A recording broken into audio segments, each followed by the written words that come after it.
बिस्मिल्लाहिर्रहमानिर्रहीम। अस्सलाम वालेकुम अज़ीज़ ख़वातीन व हज़रात, हाज़िर व नाज़िर साहिब जलाल व करम यकता व मेहरबान बेमिसल रब्बुल आलमीन के बबरकत नाम से आज की वीडियो का आगाज़ करते हैं।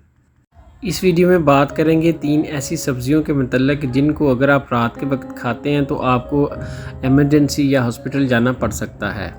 याद रखें, शदीद गर्मी के मौसम में जब बहुत ज़्यादा पानी या शरबत या दीगर मशरूबात पिए जा रहे होते हैं, इसके अलावा बरसात के मौसम में भी ये सूरत हाल देखने को मिलती है कि अगर आप अरवी, भिंडी, काली तोरी खाते हैं तो बहुत ज़्यादा चांसेस होते हैं कि आपको गैस्ट्रो, हैज़ा, फूड पॉइजनिंग या पेट दर्द या फारा की शिकायत हो सकती है।